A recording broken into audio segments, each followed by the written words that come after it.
welcome to Almost 30 Podcast. Hi, everybody. It's your girls. It's your girls. We look like we're in an interrogation room. This setup. Check us out on YouTube. We look like we're truly being interrogated. Dude, that's what a ring light does. People think it makes them look pretty. It just makes you look like you're about to go to jail. Honestly, we look like we're about to go to jail. And the shot's really tight. Yep. And it's just really bright and it's like really dark in the room. We're in our New York studio and we're trying to figure out what the fuck. Lindsey sets up and I just chill. Poor Lindsey. She's like moving around, setting everything up, and I'm just one day chilling. I won't be the technical. I know. I mean, it's fine. I was thinking about that. I was like, damn, what would you do? and also No, like, we balance each other. For a second, I'm like, we're a big podcast. Why are we still doing this? That's me every day. I know, honestly. No, it's good. We're setting up in our second bedroom. We've had some interviews which have gone so well, and it's been really, really, really fun. The vibe is good. Hey, we're a big podcast and we're bi-coastal. We're bi-coastal. Come see us in LA or New York. Baby. We're bi-coastal. If you guys don't know, so Lindsey lived in LA with me and then just moved recently. We're in Brooklyn Heights, and it's good right now. Yeah, it's good. The vibe doesn't feel different than LA to me. I'm just like, wow. I don't feel any different. Yeah. What do I feel? Maybe because I'm with you, but I don't feel different. Yeah, I feel like there are days when I feel a lot here, and there are days when I feel super peaceful, and then same with LA. Same with LA. I think it just depends on like, okay, have I seen the water today? Yeah. Have I seen a tree? Have I? Nature, honestly. You know. Nature's everything now. It just is like. I know. I'm sure people are sick of us saying that, but it's actually fucking true. Dude. We're trying to nail it into your brain. Our podcast has become like bird watching. Dude, that's like my dream I podcast. hope it becomes bird sounds only. Honestly, we're going to be like, hey, everyone, we're going to tell you about this flower we saw this weekend. Replacing Krista today is the robin from Nantucket. Yes, we're going to tell you about like what trees we just hugged all weekend. But honestly, it's like all I want in life. When I'm thinking about travel, I'm like, all I want to do is travel in nature. Like, it's so weird before. Even when we went to Japan a few years ago, I was like, oh, it was really beautiful. And I think we did like the normal thing in Tokyo, and then we were outside of it. But I was like, there wasn't enough nature for me. I mean, there's tons of nature in Japan. We just weren't choosing to not be in nature because we were doing the stereotypical tourist things. But I was like, damn, there wasn't enough nature. Every trip, I want nature. I just want my life to be nature. For the most part on trips, I like doing things, but I also like the chilling in nature is kind of what I'm about. Place me on a beach, place me on a chair in the forest. I'm looking at your Not face. on the ground. I know, because I'm thinking about that. I'm like, I say that I'm like that, but you're not like that. I get on vacation, it's all good. And I'm like 8 a.m. Chris is like, we have an agenda. Did I tell you? No, we have something. That was my family on trips. We would be like, we do biking trips and be like, we're biking 50 miles today. We're doing anything we can to not talk to one another. We're going on this tour. We're doing this thing, blah, blah, blah. On vacations, my dad would be like, it would be so radical because he's so like kind of strict at home. And then on vacations, he'd be like, go and do whatever you want. And we're just like, huh?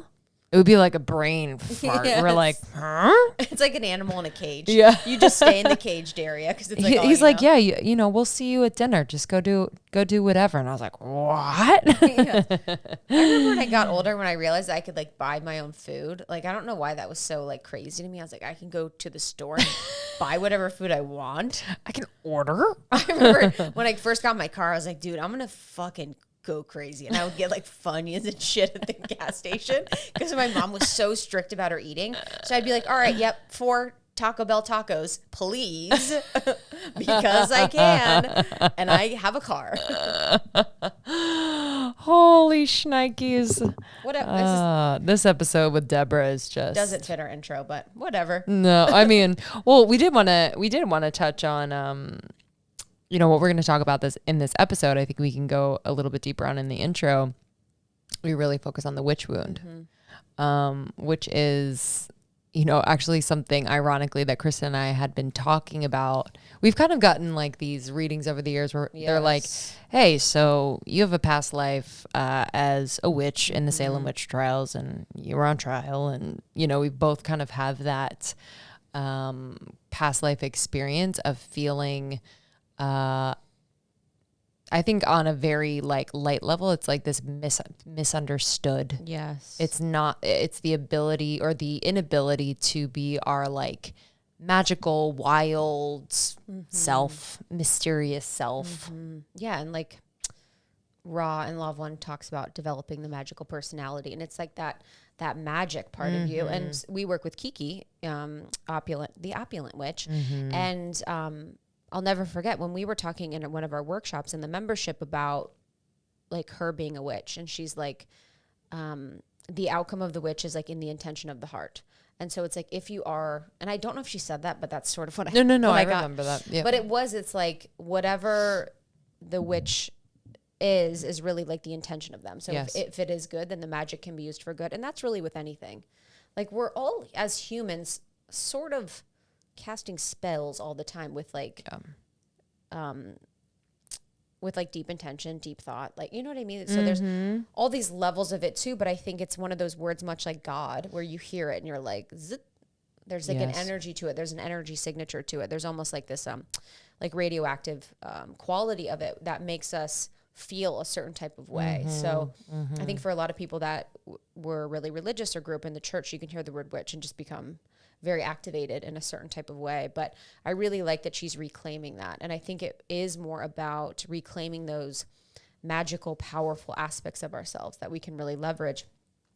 I did a session with someone named Jenny, and if you want her information, you can DM me. She's very powerful. She lives in Ohio. You got me one for my birthday. I'm going to do it next Friday. Oh yeah, she does it without you. Yeah, I'm excited. I'm going to do an energy. I'm also going to do a house one after that. Yeah. Okay. The house ones are dope. So she did energy balancing, and she did, you know what's so weird?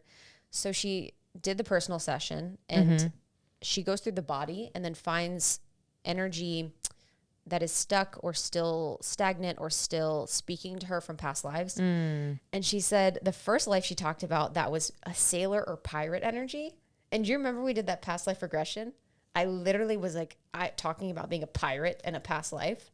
Oh, yeah. And then I literally started bawling my eyes out because I was so uncomfortable. Yes. But I was talking about being a pirate. And then she brings up that pirate. Isn't that weird? So weird. So weird. Because what kind of persons? Most people are like, I was Cleopatra. I kind of see it. Yeah, I totally see a pirate. Totally a pirate. You used to be a klepto. Dude, I was trying to think about why I had a klepto face. You have a mustache. Just kidding. I literally, she said, when she was talking about, Jenny was talking about me being a pirate. You also had a too cool attitude at times and people were put off by it. Oh, and then she goes on, but then she said about the witch energy. There's also a female energy of early America feels like being a witch. In that life, it felt like you were very secretive about yourself and your abilities. And there was a paranoia, anger, rage, revenge, and no one is understanding me, blah, blah, blah.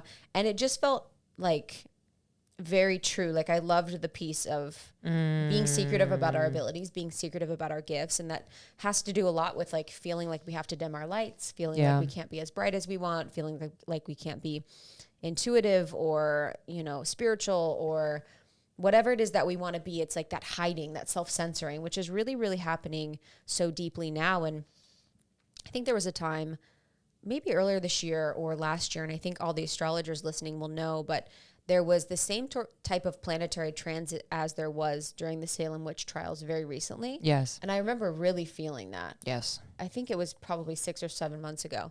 But I remember really, really feeling that energy. And I think about it today as like when I am seeking to self-censor or when I am wanting to hide my opinion or my perspective or wanting to hide my abilities or wanting to hide really parts of who I am because I'm scared of being condemned or judged. Yes. Yeah, I often like the experience of like censoring myself or inhibiting that like the energy of knowing. Like, so it's like, and then when someone feels that you know something or perceive or intuit something, which I feel like is that characteristic of that witch, of that magic inside of us, where it's like, okay, I know this thing. And then when someone feels that, I think that a lot of people get afraid of that, where they're like, whoa. And it's not just because it's like, whoa, how did you know that? It's like this fear of them being seen for who they are or their. So it's like, it's this weird like miscommunication on all levels. Cause I feel like everyone, especially women, but I feel like everyone has that feminine wildness inside of them.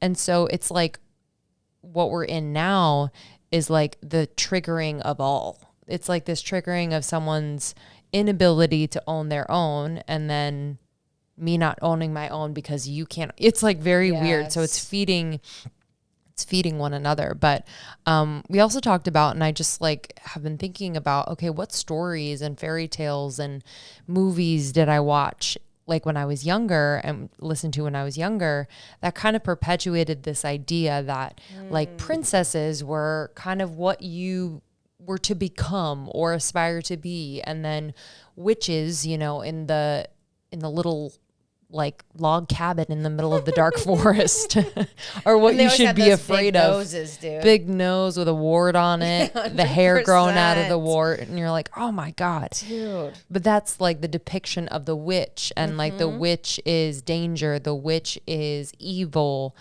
And it's such a cheap thing. It's like, damn, you know, like it's so cheap. And that was like carried throughout so many different stories and mediums for children. What is that? Snow White? Snow White, Cinderella, the stepmom was evil, and she's kind of witchy. And then I don't think she was a witch. And then stepmom. Sleeping Beauty. Yeah, bad witches. And then like in cartoons, right? Or like, and then the wolf in The Big Bad Wolf was dressed as like this old woman witch. Oh thingy. yeah, that's so true. Some of the best, the Evil Queen in Snow White was like, I think, huge. I think that was a really big one. I'm trying to look. Sabrina the Teenage Witch, she was like a good one. Ursula was kind of a witch. She was witchy. She was a sea witch. Ursula was radical. Crazy. Dude. Ursula was thick. I just remember that scene from Little Mermaid. She took the little sea urchin and put it on as lipstick. Oh yeah, dude. She's like, poor unfortunate souls. Yes. She's like, da-da-da. Da-da-da. Scooby-Doo. And Maleficent, baby. Sleeping Beauty. Scooby-Doo. Maleficent was like pretty radical. She cursed Aurora to a horrible death. Wow. Yeah. She's probably the major number one. Maleficent. Yeah, but thinking about like the contrast to that is like the good girl princess who you know what I'm saying? Yeah, that's so true. Yeah, that's like, yes, 100%. And then it's always like the powers were used for evil or negative or, there's white magic and there's dark magic, just as if there's, you know, white light and dark light. It's just like the way of the third dimension and duality. So there is both, but yeah, I think it's just reclaiming your power, however you want to see it. Yeah. And we talked a lot about skin. Yes. So Mama Medicine, Deborah, has a course that she did previously on skin. And Skin Secrets. Skin Secrets. And going past like just skin being this beauty thing, really skin as like this organ that is speaking to you as your first defense from you as a being to the outside world. It's like that first barrier, and how much skin can tell you about yourself. Yeah. Yeah, I told her, I was like, I was waiting for someone to do this. I know, it's actually, when she did, I was like, damn. Because I know a lot of people. Damn, that was our idea, dude. Yeah. Yeah, dude. Like, my trademark, dude. No, she's the fucking one to do it. She's literally her skin dude, every time. I know. We're like, when she smiles, I'm like, I can't. I'm like, am I allowed to see something like this? It's so beautiful. Pure. So pure. Beautiful. It's so pure. I just can't believe that she smiles all the time. I know. I love her. Because it like melts you. It melts. It's crazy. But yeah, the skin thing, I feel like so many of you out there, like I feel like I get messages quite frequently about people just dealing with skin issues and being so frustrated and sad and angry and like all of these things. You can't laugh. It's true. I'm just laughing at you. Just being like, you channeling your old feelings. It's true. Being so mad and angry and feeling like, you had to hide. But it's true. Okay. It's true. I'm sorry. I'm just laughing. It's all good, guys. She has perfect skin. She doesn't get it. Oh my God. We can cry together. Oh my God. Yeah, literally. But she talks about it's literally, there is something to the anger trapped in your body, the things you haven't said trapped in your body coming out as heat in your skin. And so your skin is always talking to you. Mm-hmm. It was the big message where, instead of trying to fix the skin right away and kind of cover it up or put something on it to burn it off or whatever we would do to get rid of our acne, it's like, okay, let's sit with this and what is our skin telling us? So she goes into that, different herbs and at-home remedies that you can make. I think we talked about too with the skin. It's like there is that tendency when your skin is not acting in the way that you want it to, is to rub it really hard or like put stuff on it to like burn it off and have that feeling. And there is that like desire we have to just do that instead of solving the problem. That's like a little bit deeper. And I think this is just really aligned to what we talk about because it's never really on the surface. Yes. Like, and we all know, and I'm learning more and more each day, like everything is truly connected in your body, mind, spirit, soul, and your relationships in your life. It's like we can sort of burn off your skin on the surface, but it's still going to come through because just thinking of that. Burning it off. Are you thinking of that Clean and Clear ass detergent? Dude, that felt so good. I would literally be laying down on my bed. My face is like on fire. I'm like, it's working. Dude, I'd literally be like, fuck yes. And it would feel so dry. My face would feel like it was like cracked. I'd be like, this is good. Or like anything. Yeah, anything that burned felt like that was like, yes, this is working. Yes. Yeah. So yeah, I feel like this conversation is just timely. Okay, guys, we're giggly. We're just giggling. Man, but we just had a really good day because we got to be we with Deborah had literally the best day, and spent some time with her and just catch up with her. And she is truly such a kind soul, and I feel so grateful that she's one of our friends. She does really powerful work in the world. Lindsey and I both have had readings from her multiple times, and some of the teachings or things that she told me in those readings I still think about quite often and have been huge messages and lessons in my life. So we're just really grateful that we had her on and we could be with her in person. And then she also was on the podcast a few years ago. I don't know how long ago, but if you want to listen to that episode, you can. It's a really, really good one. And what I love about her is that I always know and trust that she is following her like instincts within her business and brand. Yes. Like you can always trust her and trust that, which is really inspiring and also like just very grounding in her work. I don't know how to describe it any other way, but she's just like, she does her thing. So I'm excited for y'all to listen. And if you haven't connected with her work, make sure you follow Mama Medicine on Instagram, mamamedicine.com. We'll have other links in the show notes. And last call for the Almost 30 Accelerator. So we work with a small group over about 6 weeks, and this is our way of working intimately with podcasters who have launched their podcast already but are ready to grow and monetize. Krista and I have built Almost 30 from the ground up and really walked through, made a lot of mistakes through the process, and have honed exactly what it takes to make money doing what you love. And yes, there are sponsorships and we'll take you through that process, but there's also other ways to make money and to grow and to make this a sustainable business. Yeah, I feel really proud because this is something we're uniquely qualified to do. You know, having no following before we did this, growing Almost 30 completely from the ground up, never joining a network, figuring out every part of the process of making this business what it is today on our own. And it truly is something I feel like I'm so passionate about coaching people on and really helping them hone their voice and figure out the next best steps. And it is hard within this industry of podcasting to figure out what to do because a lot of it is behind the doors of networks and big businesses. But we have spoken to networks. We've spoken to basically, all of the big companies that host podcasts as well. And we have a lot of information to share. I love that we have special guests joining. We have people in the industry that are going to be talking to you. We have coaching calls with Lindsey and I. It's just going to be incredible. So if you're interested in joining, we are starting soon. We start on the 4th.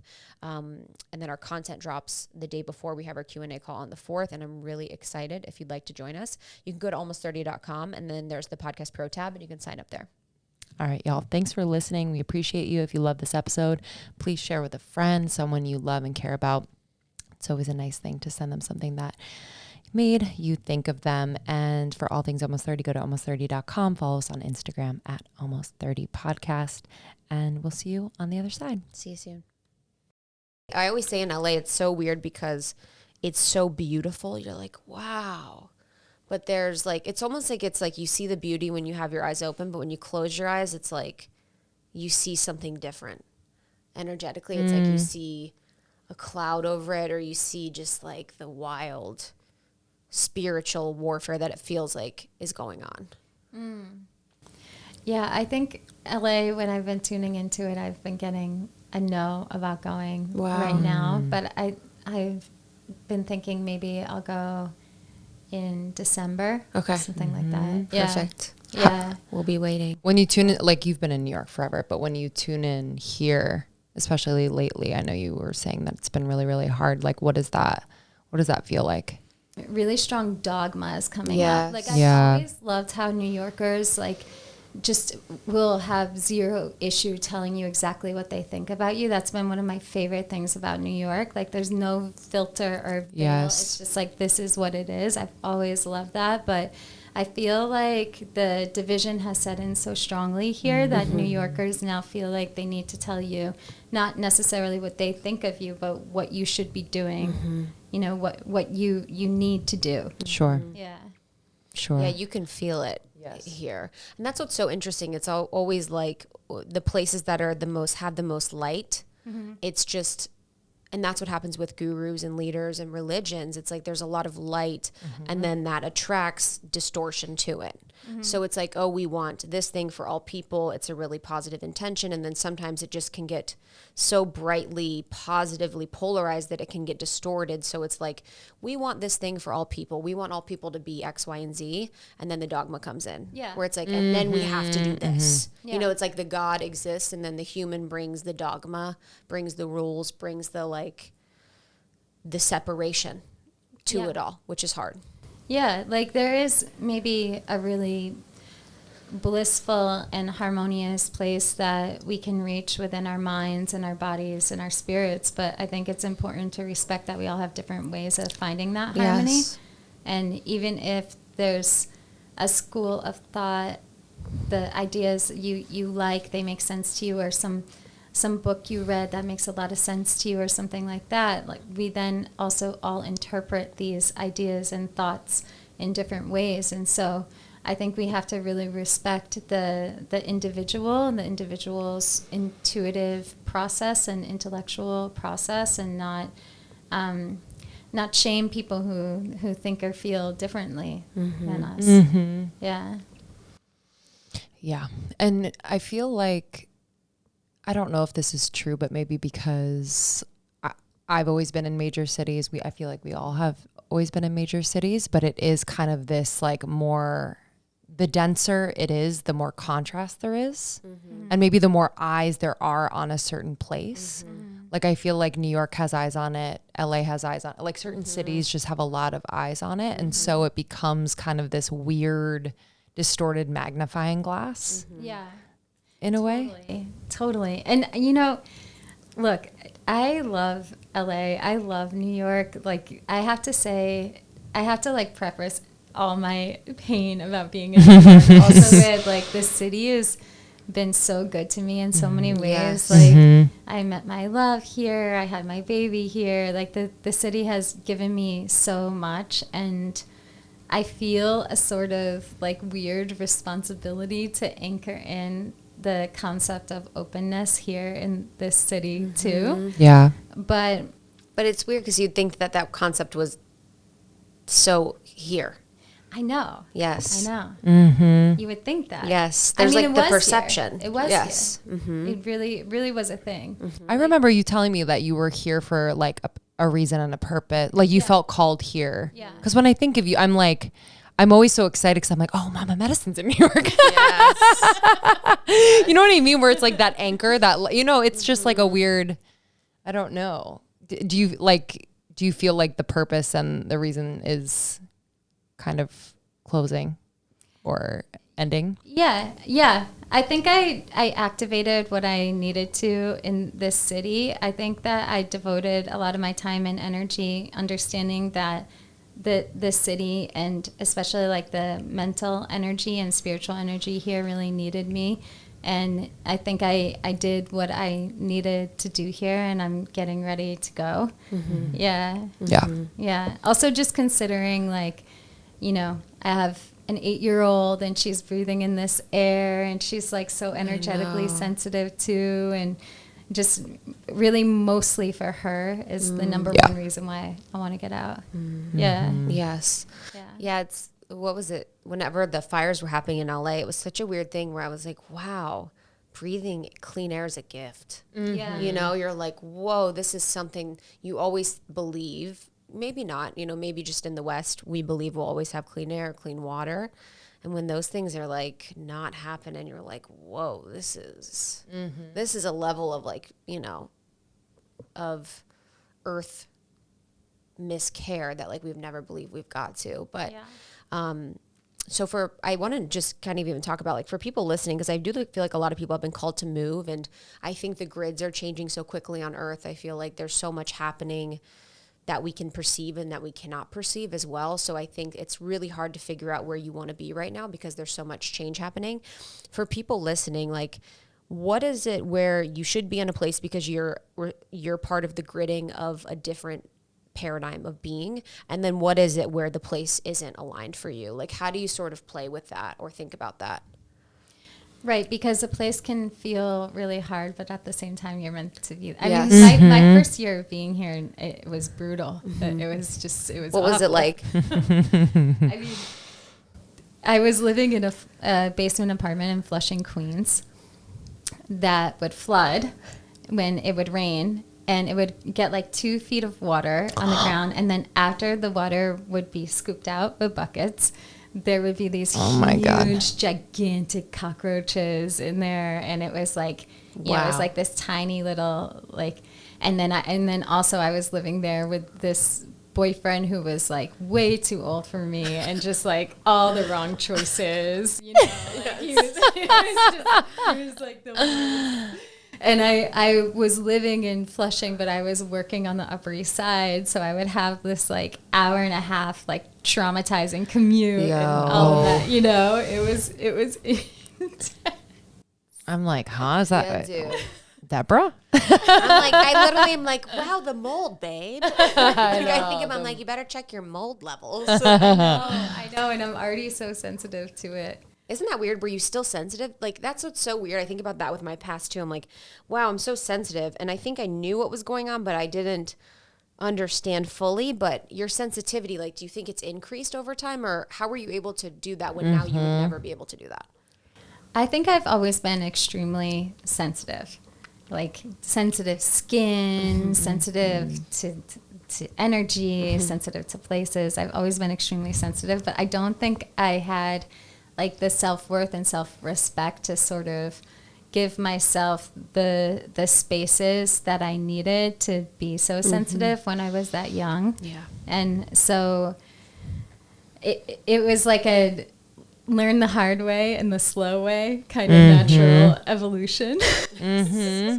Yeah. And I feel like you like numb in certain ways in order to protect yourself from the stimuli or things that could be pretty harsh to the system. Yeah. Or you just get like, you get born into like a certain reality and you think like, this is just what life is. Yes, you know? exactly. And I think it's really hard to like break out of that. So like, I think at that time, I never really had the concept down of like, you deserve more. You deserve better than this. Like that wasn't in my, I thought this is just what life is kind of. Yeah. Yeah. What was it that helped get out of that? Kind of like, was there things that you saw, or how did you sort of break out of that? This is what life should be like. Well, I think I have to really give two things a lot of credit here. One is that I just had a really natural draw at a young age towards everything esoteric and spiritual, which gives you the ability to think bigger and have more of an open mind. And then also, when I was 24 and I began drinking ayahuasca, that helped a lot. Like, I would have ceremonies where ayahuasca would be showing me like, okay, this is you. This is where you are. But this is where you could be, you know? Wow. You're like on Mars? Yeah. You're like could you on the moon? Could you believe it at the time? Like, were you? Yeah. I mean, wow. I was like all for it. I was like, oh, okay. And, you know, because I worked with ayahuasca so much and for so long, it wasn't just like, okay, here's where you are now and here's where you could be. It was also, here's how you get there. And like little like breadcrumbs and clues along the way to make different shifts that were necessary to get from point A to point B. Yes. You were doing it because you did in Peru, correct? Yeah. Didn't you study? Yeah. There for how long? 8 years. 8 years. Back and forth. Which is like, see, that's insane. That's one thing I really love about your story. It's like, because especially in the ayahuasca space, it's like in LA, they're like, come to this Beverly Hills mansion. Yeah. There's 24 people. Yeah. We don't know each other. Yes. And then it's like, you know, no shade, however people get to their enlightenment or however they meet their soul, that's totally fine. But there is that like deep honoring that you've had and that deep learning that you did, you know, in Peru, studying and just being in reverence. Yeah. Yeah. And I miss the jungle so much. I really do. But it also doesn't feel like the right time to go and do that kind of work. Like I think right now the ceremony for me is more about motherhood and diving deep into that and really looking at it as a spiritual path and a powerful tool of spiritual growth.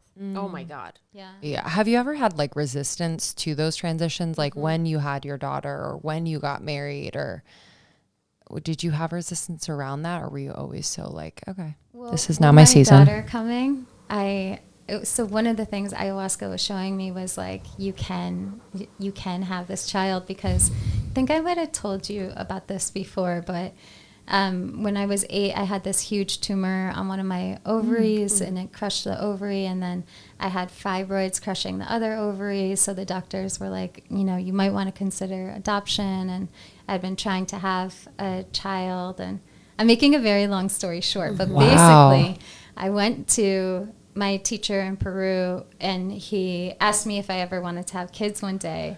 And he brewed me up a cocktail that basically melted. I drank it every day for a month. But it basically melted all the fibroids. And then it really strongly enhanced my fertility. And then right away, I got pregnant with Munai. Yeah. So, I mean, that for me was really like a miracle. So the transition into motherhood was this feeling of like believing in miracles and blessings and like, wow, this is the result of all the hard work that I've done. And pregnancy was really rough and there was like a lot happening and I was nauseous for 9 months. But even like the giving birth was like this wild, intense, beautiful ceremony. And so motherhood, to me, it felt like never let people tell you what you can't do. Just like trust that it can happen. Like the impossible can be possible. But getting married for me, I think, was pretty challenging. It took me a second. We got married after we had our daughter, but even then it took me a second to like lean. I did a very slow lean into this relationship, you know. Why was that? I don't know. I think first and foremost, my husband and I are both really intense people, and we are both people who have been on our own since a very young age. Yeah. And so there was like a lot of compromise. You're so soft to me. Your intensity is like truth, but it's like you're so soft to me. Try being married to me. Oh my God, I love that. But that is the truth. Some of the most spiritually connected women that I know will call you to. Will call you. They'll give you the medicine that you need, and it's fucking not easy. Yeah, I mean, he's had to deal with things like we move into an apartment in a place, and then I just start like freaking out. I'm like, it's haunted, and I can't be here. Yes. And you know, and he's like, that was our last apartment. Justin's like, now our place is haunted. What are we gonna do? Literally. He's like, what are we gonna do, Pen? I'm like, I know, I'm trying. it's like, well, basically, I cannot be here. So it's like that kind of. I guess like impulsiveness. It can feel like a lot. Yeah. And then he has a really strong sense of right and wrong. And like this, like my way is the right way. And so for both of us, there's been just such a strong amount of compromise. But I mean, we're still together. It's going on a decade now. So it works somehow. Yes. Yeah. Compromise is like it. It's hard for me to discern between compromising for the greatest good of all, or like for our highest good as a couple, or even within friendship or family, and then am I abandoning myself? Yes. It's hard. Yes. Right. How do you know the difference? Yeah. Don't you think that self-abandonment feels very exhausting? Yes, Yeah. for sure. Wow. For sure. We were just talking about that Yeah. recently. Yeah, it's exhausting. Yeah. Like you just sort of feel constantly exhausted and like the word stuck. You know? Wow. Yeah. It is true. Like, I actually do feel like that's a great point. Like, I do feel like when I compromise, I'm proud. Yes. I'm like, okay, yes. Yes. Like we're making things Yes. worse. Yes. It feels like forward movement. Yeah, it feels like it does feel energizing when you compromise, because I'm like, like I do not want to compromise, but you're like proud. You're like, I did this. Yes. You know? Yeah, that's a good one where it feels like exhausting versus. Well, I focus on how much I love the person, where I'm like, okay, Yeah. like overall, over everything, Yeah. I love you. Yeah. And so like, Yeah. if I feel really, if that feels like it lines up with the compromise, I'm like, okay. Yes. Because I wouldn't be serving the other person if I was abandoning myself. You know what I mean? Right. It's not just me. It's like, it's actually not good for anyone. Yeah. No, it wouldn't be healthy for anyone. But I think we all, in relationships, we all face moments from time to time where we do abandon ourselves, and then we have to find our way back to ourselves. And Yes.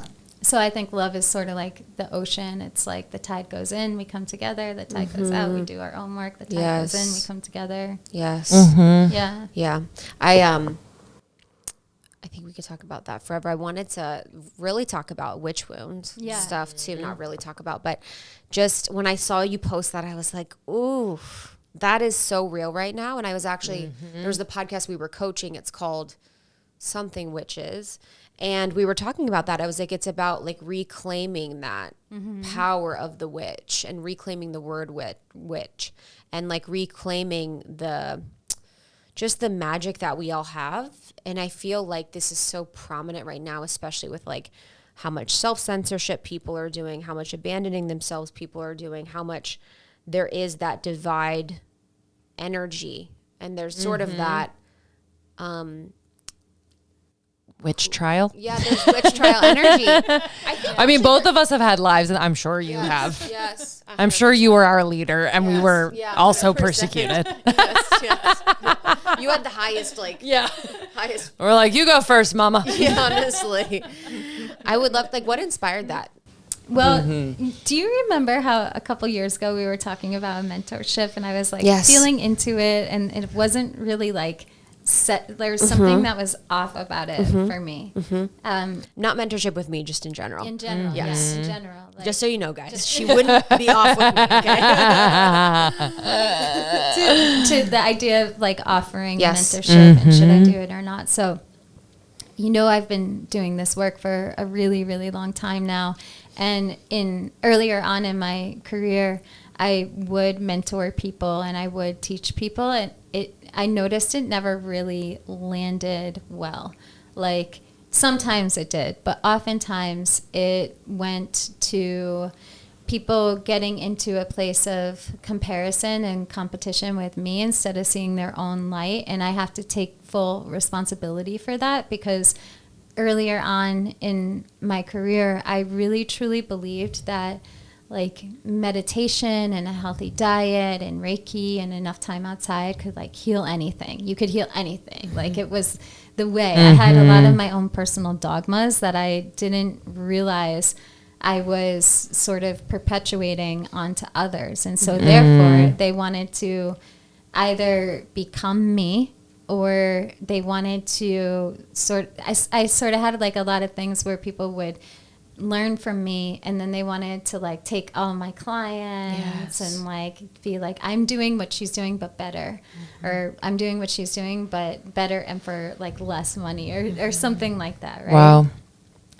And I mean, I love ambitious people. I think there needs to be a lot of them, but it did not sit well for me.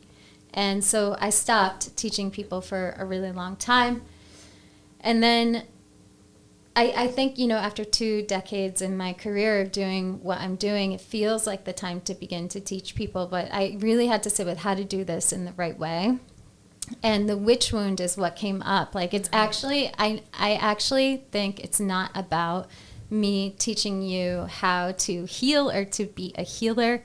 And it's about you going in, healing your old wounds. You are already a healer. We all are already healers, right? So it's about going in and healing the old wounds, about being afraid of stepping into your full power and into your full light as that healer. And I'm going to transfer now to the word witch, because to me, it's like shaman is safe to say, healer is safe to say, like Seeress I was using for a long time, safe to say. Witch, which is the same thing, not safe to say. Yeah. So it's about owning being a magical person in your own right. And I really feel like now is the point in my career where I can really like lay it out for people in a course where they're taking personal accountability and responsibility for their own magic, while at the same time I'm giving them really a lot of guidance. Like, even though I'm doing it online, I want it to feel, the course to feel like you're going into a 13th century apothecary, but like the back room or like down the stairs. And we're doing a whole correspondence course aspect of it. So I'm doing a lot of individual guidance with each person, because I think that's really important. There isn't a universal truth or way for people.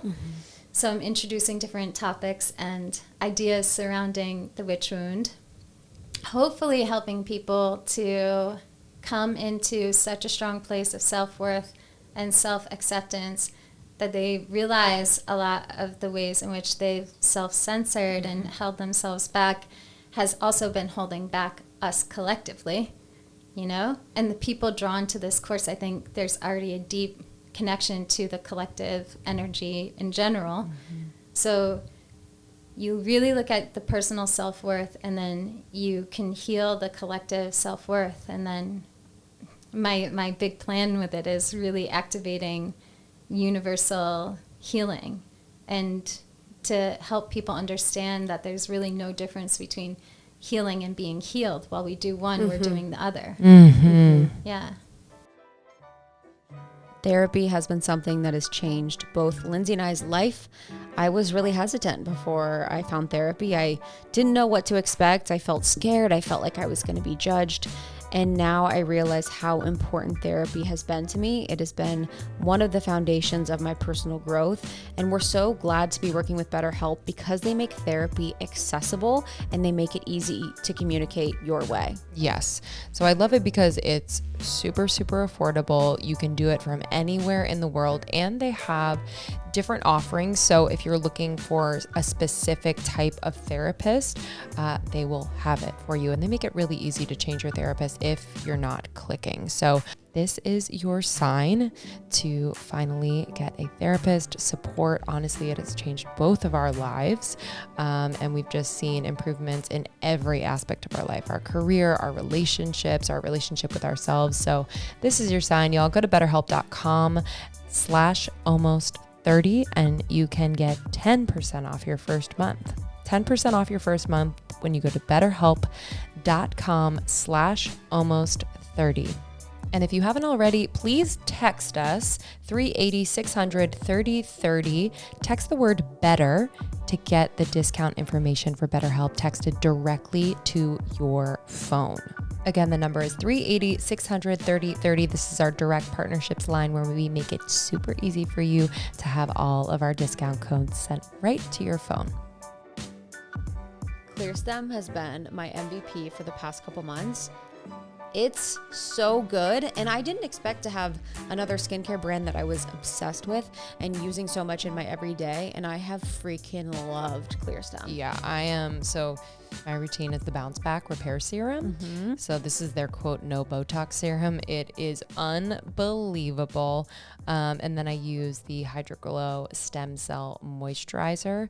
And this basically like trains your skin to become like more elastic, hydrated. It's wild. It's like the perfect type of, it's the perfect texture, because I would find that I'd have moisturizers that were either too thick or too light, and they weren't like restoring or hydrating me in the right way. And this moisturizer is the perfect type of texture, but I love the scrub.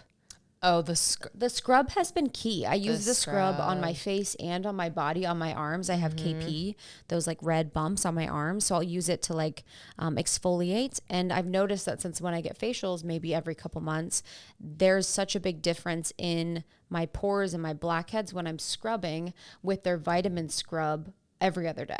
Yeah, this is the vitamin scrub, antioxidant infused scrub cleanser. It is so good. I've just noticed that sometimes I don't break out like I used to, but I'll get little somethings on my chin. And this really helps to just like take that layer of skin off that has like the dead skin cells and the dirt.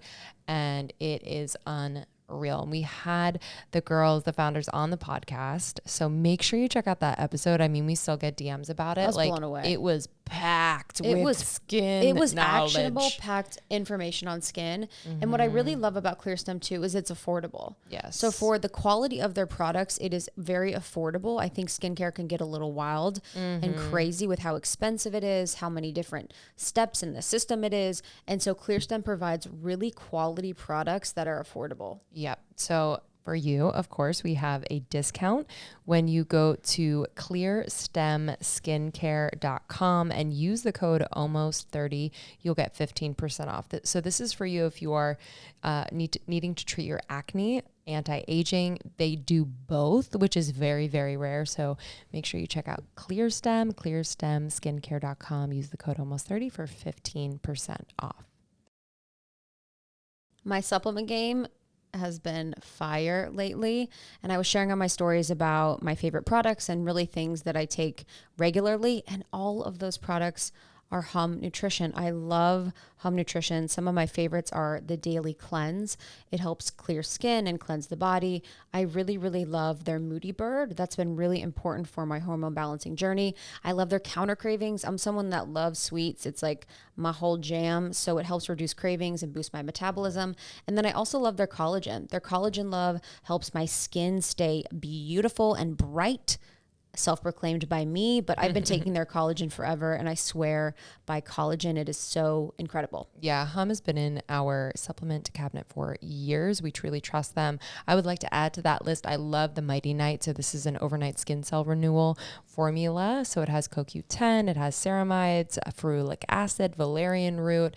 I love it. I wake up just feeling so good. My skin is glowing. Yeah, that one's so good. I actually ran out. Now I'm reminded that I need to get that one. Jealous? Yeah. I actually get Justin hair sweet hair. I need my mans to have a thick mane forever. So he loves gummy vitamins. So he eats hair sweet hair and then glow sweet glow. So hair sweet hair is for stronger, healthier hair. And then he'll also have the glow for hydrated skin. And I can tell a difference. HumNutrition.com. Use the code almost30 at checkout and you'll get 20% off first orders of $29 or more. So go to HumNutrition.com. Use the code almost30 to get 20% off your first order of $29 or more. A lot of our business is content creation and creating things that are really beautiful that we can share. Maybe it's email graphics, maybe it's social stories, maybe it's flip books, whatever it is, we use Issue. It has helped us to automate our content marketing in such a huge way where we can create one beautiful thing. And then by using Issue, it can integrate and reformat for every platform. Yeah, I feel like this is the part of the process that trips up a lot of people. And so Issue makes it super easy. So don't be intimidated by this. You can literally drag and drop your designs. So for example, if you're used to like attaching a PDF to an email for your email list, you can actually create this beautiful reader with your content. And also they offer SEO optimization, which is great, includes insights. It's just so dynamic. I would love for you to check out Issue if you are a creator. Check it out. Head to issue.com/podcast and use the promo code almost30 at checkout for your free account or 50% off your premium account. That's issuu.com/podcast and use the promo code almost30 at checkout for a free account. You could sign up today, or if you want a premium account, you will get 50% off. Sugar break has been a key part of my routine. I feel like sugar is like in control of my life. And I love that sugar break is helping me break free from that. I feel like I really have been mindful about my sugar intake as of recently. And I love that sugar break is natural, it's non-prescription, and it empowers me to curb my sugar intake and manage my blood sugar levels so I can live my best, most energetic life. Yes, Sugar Break is the first natural non-prescription support system. So it'll really help you to reduce your sugar intake and manage healthy blood sugar levels. So as we know, having a healthy blood sugar level will support your overall health. So maybe you are experiencing fatigue or brain fog, other symptoms. This is just one of those things that if you have it under control and in balance, it just makes such a difference. And they are working with world-class scientists on their products. They are backed by registered dietitians and pediatric specialists and doctors. And so you can read more about the science behind Sugar Break on their website, sugarbreak.com. You can use our code almost30 at checkout to get 15% off your purchase. Again, it's sugarbreak.com. Use our code almost30 at checkout to get 15% off your purchase. And you all know about our partnerships number, which helps you get the codes and discounts and links sent directly to your phone so it's easy for you to buy all the Almost 30 approved products. My favorite way to do this is by texting 380-600-3030. That's 380-600-3030. And you can text SUGAR to that number and you can get the discount codes and links sent directly to your phone so you can start your sugar break now.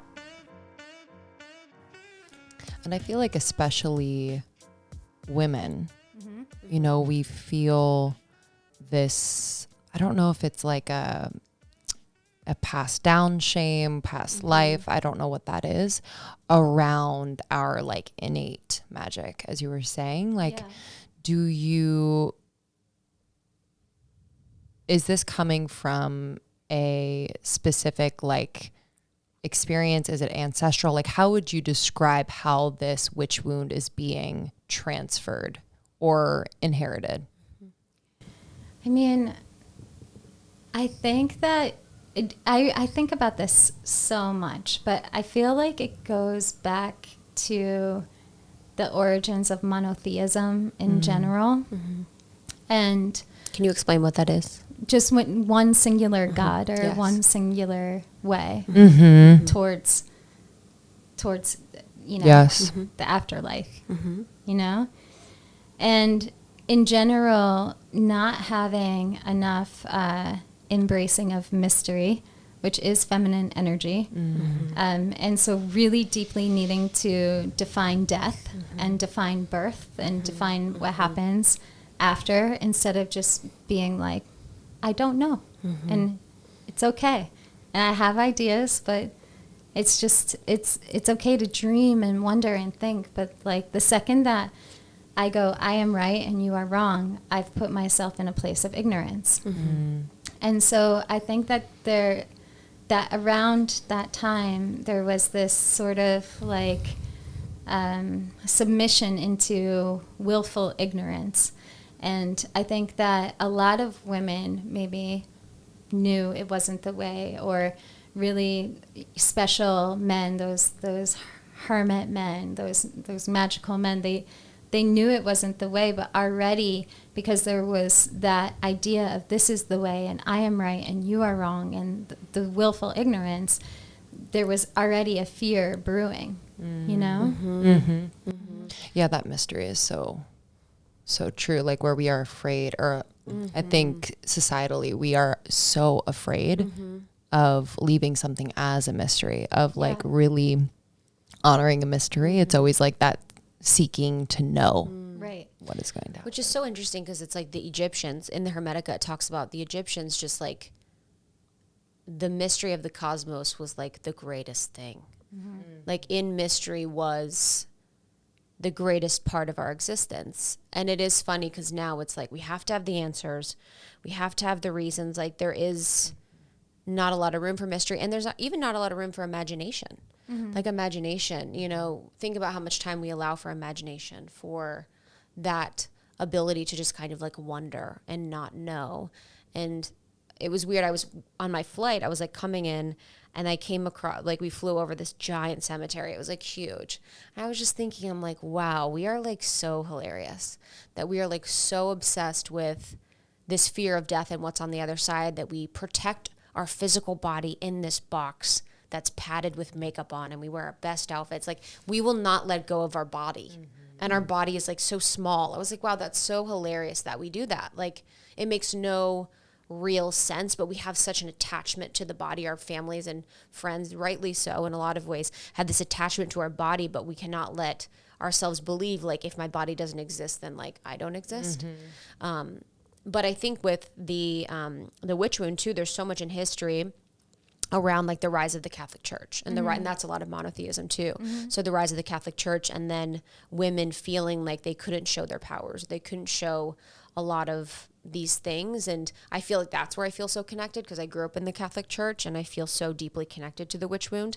But do you have, like, as far as in history, it was a time in which there were women that had magical aspects to their personality and they were persecuted? Or like, can we talk a little bit more about like what potentially was happening in these previous incarnations that is like still sticking with us today? Well, I think that,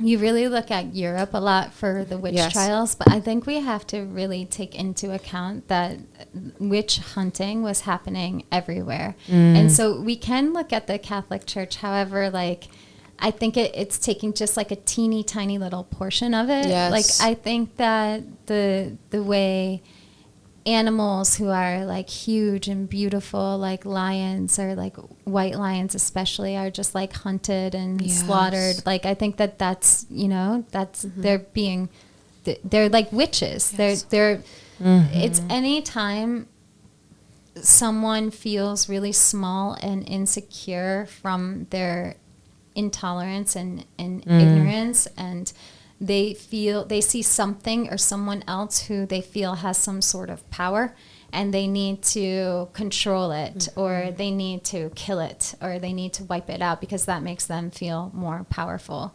So first and foremost, acknowledging that the witch wound and the witch hunting is yes, in our collective history, but it's still really prevalent today is super important. And then I think understanding that by acknowledging it, it's the first step of taking our power back, you know?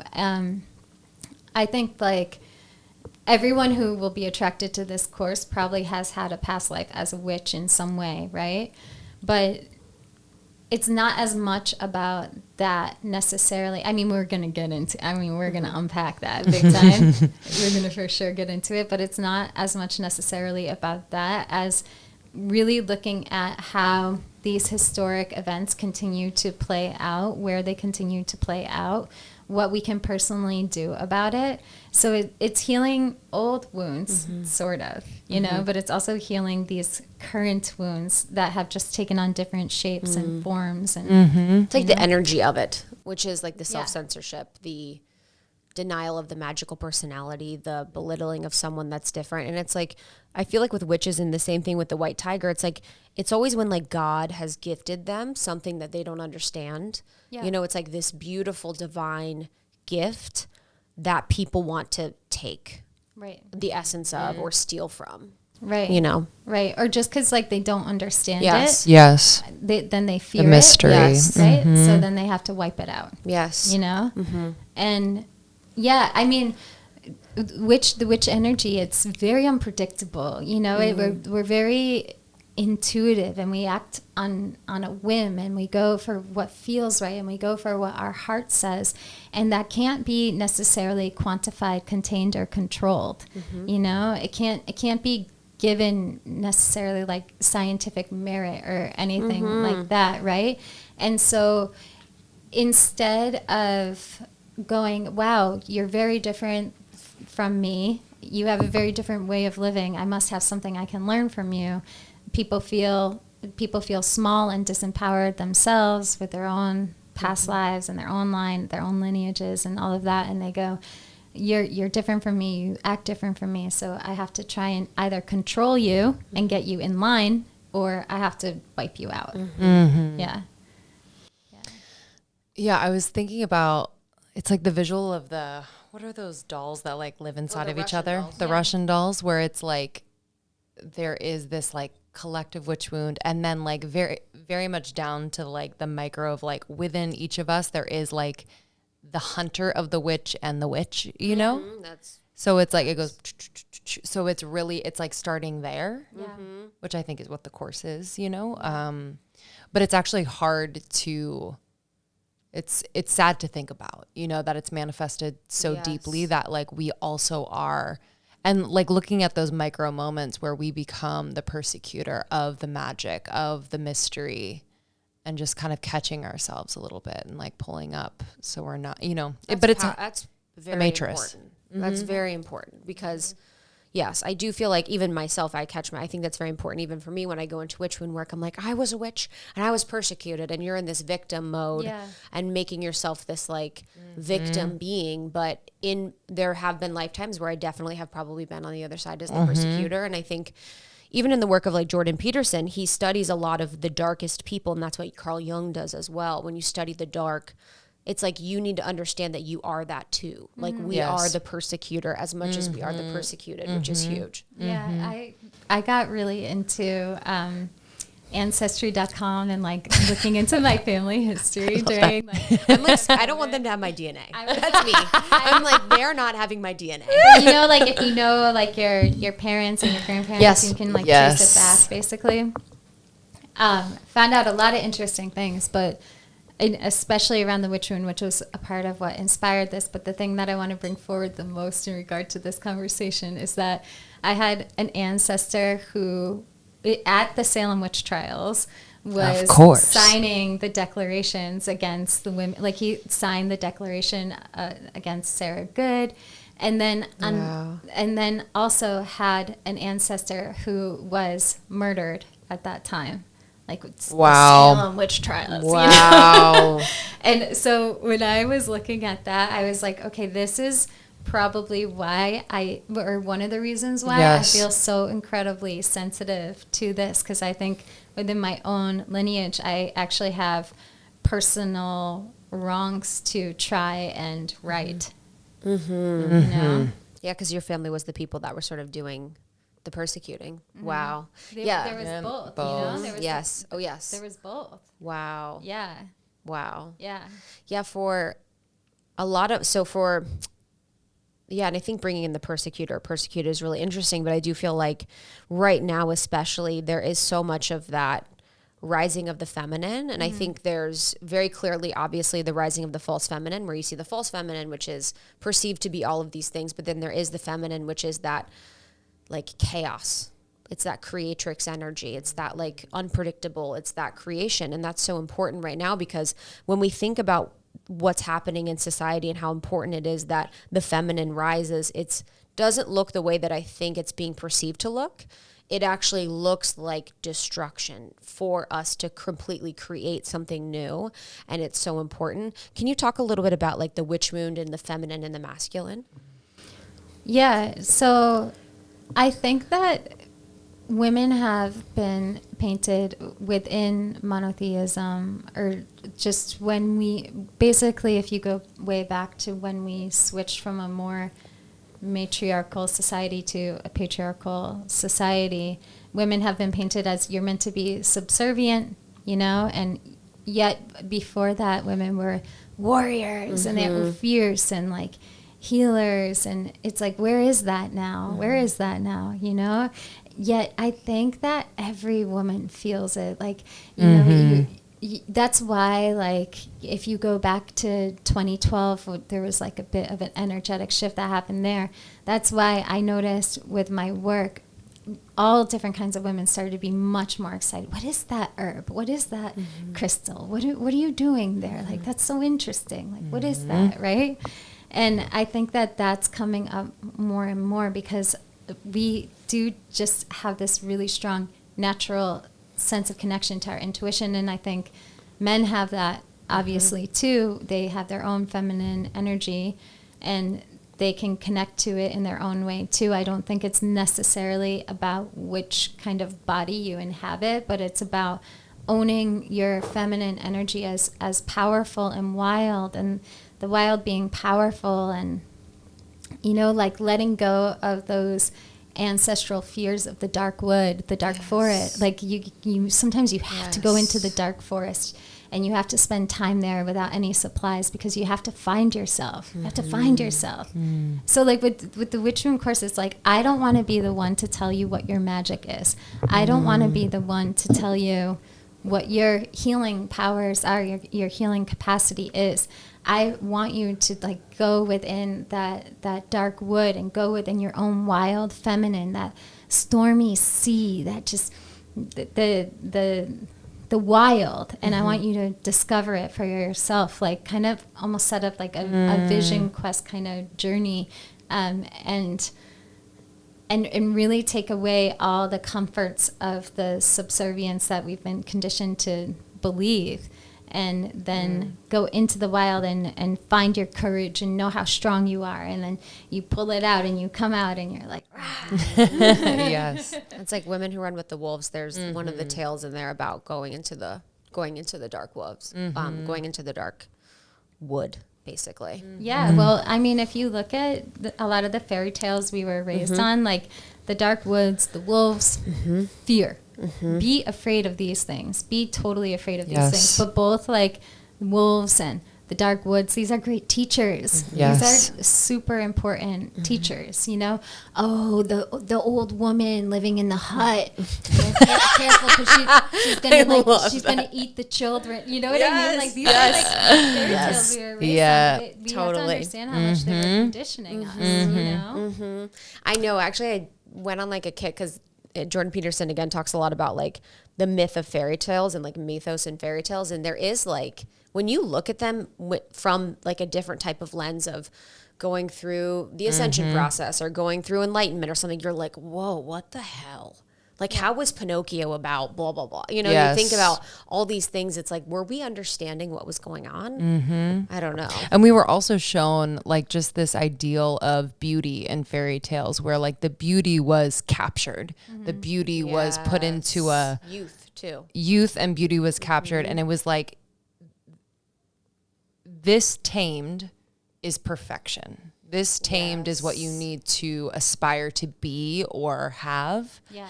And I think, and we have that, you know, like I feel those aspects of me, like that perfectionism. No, I need to be this way. I need to be this way. I can't be wild because then I'll make everyone feel uneasy or you know, it's like those, but we all have it within us. You know, it's just really interesting to think about like how we've been taught about like that beauty and what beauty is. Like beauty isn't like the wild woman living in the woods in the hut, you know, like, so it's just really, really interesting. I mean, are you telling Munai like very different stories? I'm like thinking about like that. Deborah as my mom. I'm like, she's like, Bhagavad Gita, sit down. Yeah. Okay, good. I love that. That obsession with youth and beauty, perhaps, I don't know for sure, but goes back to the ancient Greek and Roman empires. Like, you know, I think that there's really a lot we have to look at there. We have to really look at these things because also there was a strong shift into right way, wrong way, and a strong shift into collectively held dogmas while maintaining polytheism, all the while something else brewing underneath. Like, we have to look to Egypt, we have to look to Greece, we have to look to Rome. We have to really observe what we still continue to carry from the past that is good for us and important to reawaken and reactivate, and what we continue to carry from the past that are old stories and old paradigms that need to be laid to rest. I think too with youth, it's like youth is easily programmed.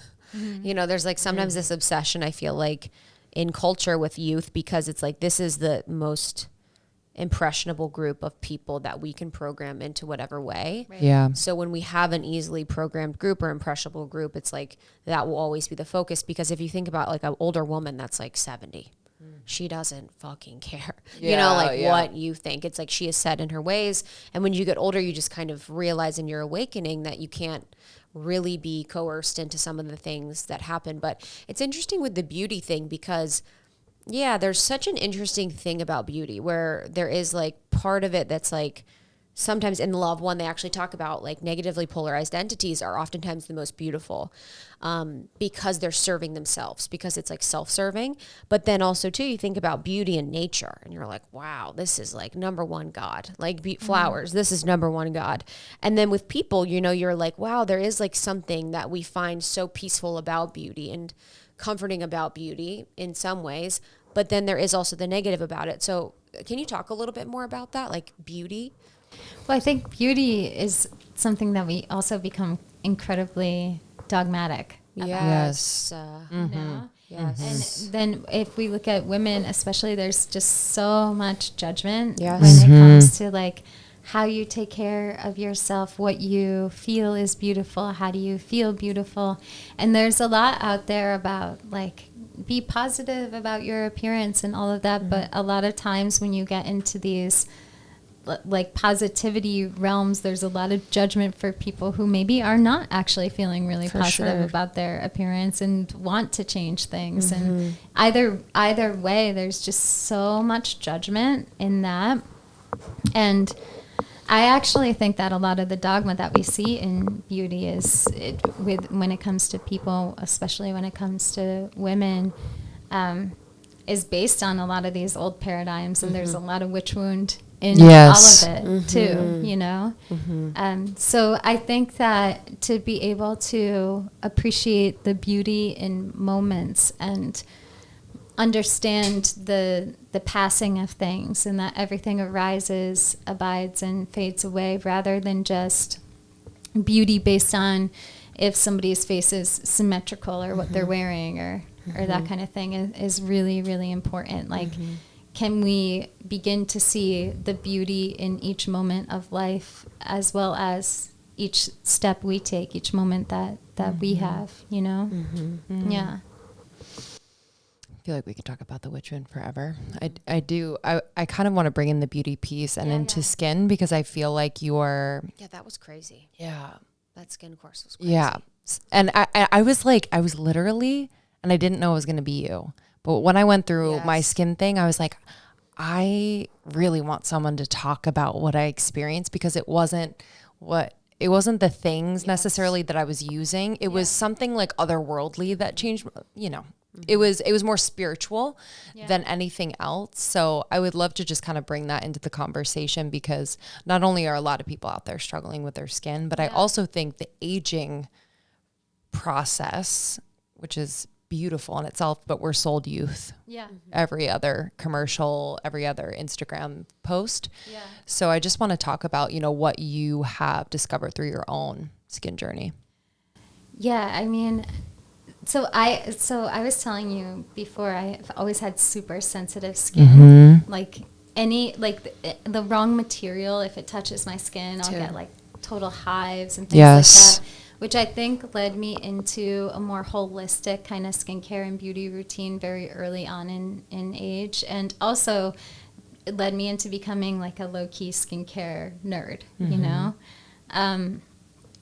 But I really think that it's important to look at the energetics of skin and how much our energy can affect our skin. And so if we're in a moment when we're breaking out or something like that is happening, instead of being like, okay, I have to squash this, get rid of this right away, to really sit with ourselves and go, okay, skin, what are you trying to show me and teach me? Because our skin really is our boundary to the outside world. We're so focused on boundaries, but like this is an important thing. Like our skin is our boundary to the outside world. It's a huge part of our immune system. It helps us to detox and clear so much. And so instead of being overly judgmental about one little line or one little bump or something like that, to really look at, okay, what's the teaching in here, and to allow the skin to be a really powerful teacher without getting overly fixated on appearing to be one way all the time is important, right?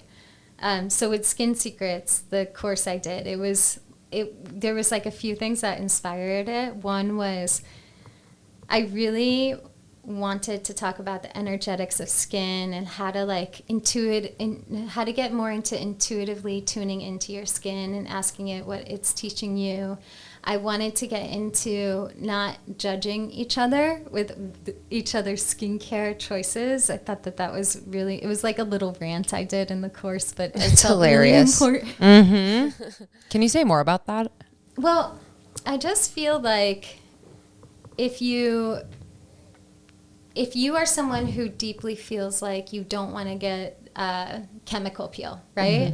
Or you don't want to get Botox or something like that, that's fine. That's your choice. That's a beautiful choice to make. But at the same time, don't judge someone who is getting the chemical peel or the Botox. Like, just let people find their own way and their own, their dogma own way with things. You know? Yes.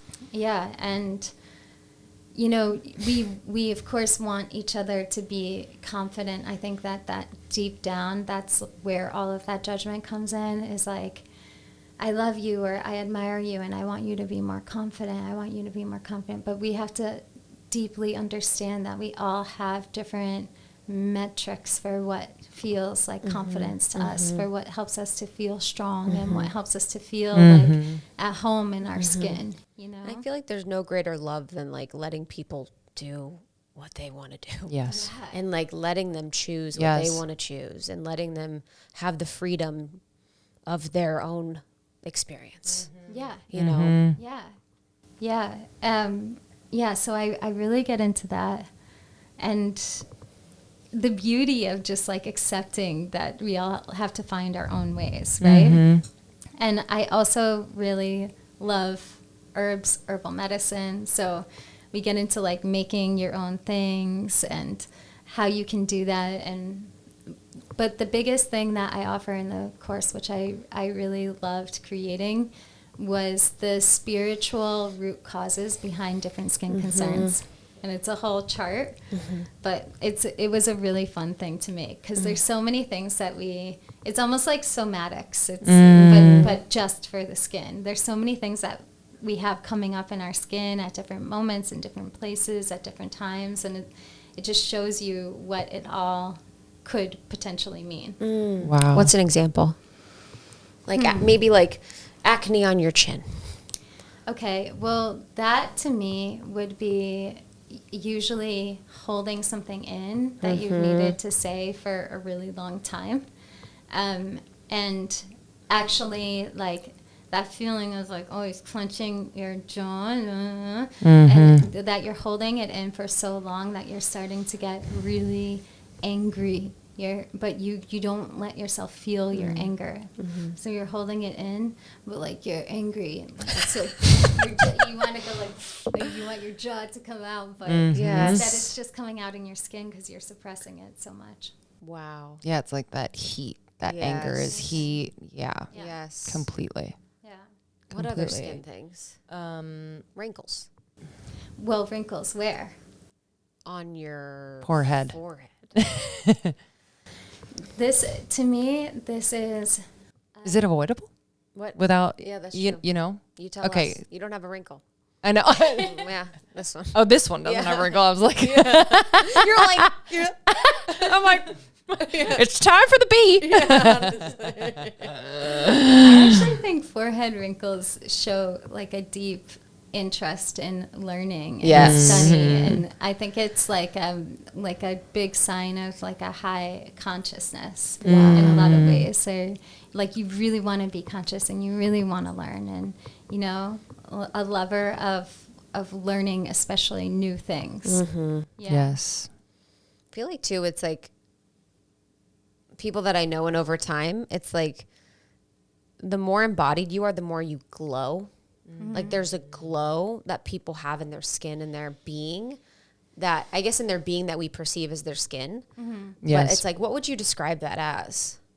Yeah, well, I think that this is really, I mean, from having really sensitive skin, I know for me, for sure, my skin always reflects how I feel. Wow. And so when I feel grounded and I feel like I'm not carrying the weight of the world on my shoulder. Yes. Yeah. Yes. When I like have that moment. That's why I have broad fucking shrugging it off. shoulders. Let it go. Literally. I'm like, sometimes I'm like, got it. Let him down. Let him down. So yeah, when I have those moments of just letting that go, that's always when people are like, "What are you doing with your skin right now?" Like it's always those moments. It's like that levity of being while still being grounded and embodied within yourself. And I feel like when we really tune into staying open, that's how we get that feeling. So I talk a lot in Skin Secrets about like not hardening ourselves into ideas, and that a hardening within the skin is usually always like a hardening within ideas and within our dogmas and within our beliefs, or a hardening as in an attachment to looking what you look like at 38, looking what you looked like at the same time as you were 16. You're never going to be 16 again. It's gone. You're 38 now. It's all your cells are completely different. Why are you trying to hang on to that time so much? You know?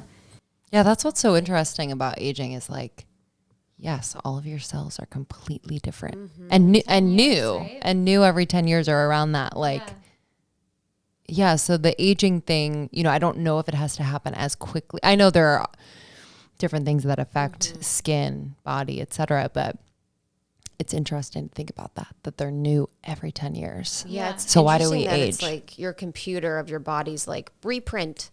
It's like what information? Okay, reprint the cells, and you're just like reprinting cells over and over and over again. And it's like you could input new information to those cells every time. You know, it's like changing the data that's reoccurring and recreating the cells is possible, which is crazy. Totally. We're mostly water. Yes. You know? You saw which is like a crystal. Emoto's work Yes. on water. Yes. And Fascinating. Playing Metallica versus like saying I love you to Yes. water, and the way the water crystals change, and that happens within us too. And so I think when we harden into ideals and different ideas, that's going to come through water in our body, which we're mostly made up of. And when we allow ourselves to be open and sort of meet ourselves in our new form almost every single day, that's when we start to carry that vibration of openness, which does translate into our skin. Yeah, I definitely think there was something to not being mad at my skin anymore. Yeah. You know, like rather than waking up and being like, God damn it. Yeah. You know, whether it's a new breakout or just like Yeah. a new something. And it's Yeah. like, you know, there's something that changed. And I definitely had to like fake it for a little bit until I really believe and saw past it. You know, I was only seeing my acne. And I think a lot of people feel that way because it could be so debilitating because you think that's what everyone else sees too. And that's the only thing they're seeing. But yeah, there's like a kindness that I think the skin is so receptive to, and like a compassion and a almost like this clear communication with the skin. Like you're saying, it is telling you something. Yeah. And so if you're listening more, I do feel like it just kind of like, yeah, it opens that channel of like, oh, okay, you're listening now. Like I can stop saying things so loud or like, you know, like being inflamed or, you know, there's something to that. Yeah. Yeah, like just stop being so hard on yourself, you know? Yeah, for me, I had really bad acne when I was I want to see a picture. 19. I know. Prove it. We don't believe it. Yeah, literally. Yeah, sure. It was We get it. You got to sell the course. really, really a thing. It Yeah, was, well, I'm sure. but I was age. living in a moldy That was in apartment. Flushing? It was another moldy Babe. apartment. Whoa. Same guy. Dude. Different Wow. person. Has a thing for Moldy mold. man. Yeah, literally. Dude, you got to clear that mold. Totally. Wow. But if you think about it, like, Oh my mold God, is that such makes a me parasitic puke. energy. Oh, Dude, that makes me yeah. puke. Yeah, it's such a parasitic energy, and there's something within our field that sometimes allows that parasitic energy, or we have to take Yes. accountability and responsibility around when we allow parasitic energies in. I mean, he was a parasite. I was living in these parasitic. Yes. And my skin was like, I don't know how to convey this to you except for to give you like severe acne everywhere. That you know? everything is wrong with what you're. Yeah. Everything is wrong. You're not going to feel good. You're going to feel sick. Your skin's Yes. going to be so intense. And you're going to have to figure this out. You're going to have to figure this out. You know, like those moments when your body is just like, stop. Like, what are you doing? Yes. You know? So Yeah. I think too, we have to take into consideration like the different sensitivities that we have from a skin perspective also has a energetic quality attached to it. Like if we're in the moldy apartment, where are we letting in those parasitic energies in our lives, and how do we eradicate them? Yes. You know? Yeah, that mold situation is just big. It's big. Wow. But Yeah. what would you say about eczema? Eczema for the skin. Yeah. Okay. So eczema is really, really interesting because to me it has a lot to do with overdoing things. Overdoing things. Like being overly zealous about stuff and really just push. That's heat go, too, though. Go. You know? Yeah. Yeah, it's like trapped heat, you know? But usually there's a tendency to like dampen things down, sweeten things up. So we're pushing really hard and we're going really hard and it's all so intense, but at the same time we're like pretending that it's this like passive, peaceful experience, and or maybe you push and then you feel like you need a lot of sweets like alcohol or chocolate or things like that. And so then we look at how sugar can really aggravate eczema, Yes. right? But it's like really what we're trying to do is sweeten up how much we push and how much we force, and we're trying to find a softness or a soothe. sweetness, Yeah. and we're trying to soothe. And And we can't allow ourselves that. And so the skin comes up and tells us, like, hey, stop pushing, stop trying to force things so much. Like, find the sweetness in the day-to-day experiences. Wow. So fascinating. I know. This is... I know, it's next level. I was thinking yeah, about, it's really next level. when we talked about the voice, like of the alchemy of the voice a few years ago, we had a few episodes on it, and just how the voice is like this deep spiritual thing. Like you being in your body, your voice feeling like your true tone of like who you are, your voice not putting on a front, your voice being like this, just being enough in resonance with your own vibration that it's clearly vibrating at the state that you want it to. And skin is like that too. There's this, like, I think there's a spiritual aspect to everything. So that's pretty much what it is. But with skin, it's like, I can't wait till people can, and people are, but just awaken to this sort of thing. And then also too, it's like with the sun. Like, I remember for so long I was like, well, I mean, I was in the tanning bed for hours at a time if I could. I was a tanning bed girl through and through from Ohio. But then I stopped being in the sun, and now I'm like, I love the sun. You know, now I'm just like at peace with the sun. Like, I'm in good, right relation with the sun. And I think that's another part of skin where we come back and we're like, okay, I have to wear SPF. I have to protect myself. I have to do all these things. And you have to be fearful of some things that are so natural, like the sun. Yeah. Oh my gosh, I let myself get tan this year. Same. For the first time in I think like 6 years. Hermit feel. Yes. Didn't it feel good? So I did in Ibiza. I was like, good. So good. yes. But I had built like a lot of melanin from tanning beds. So it's like I literally, honestly, being in them for that long, Yeah. I get really dark, but it takes a long time. And it was just felt great. I was like, wow, I just felt like it was good to not be fearful of the sun. Yes. You know, I was like, oh, I'm going to allow me to be in the sun, to feel the warmth of the sun, to feel the codes of the sun, to just feel really good in the sun and not be scared about getting older, aging, blah, blah, blah. Although that can be hard. My dad had skin cancer. So Yeah. I recognize that as well, that there is like a point where you have to be mindful. Right. You got to Totally. just not be in extremes either way. Yes. We do need sunlight. It's so important for our health, our mental health, our physical health. Yes. It makes us feel good, but there is absolutely an extreme. And it's when we're pushing and we're like, you have to be more tan. You know? Yes. Freshman year prom, I went to 2 different tanning beds. Because they wouldn't let you go twice They wouldn't let me go twice. So I went to 2 remember different those. ones. I was something else. That's like addiction to For sure. right? For sure. Oh, yeah. She had it. I had it bad. Yeah. My dad is like pretty tan. He's always pretty tan.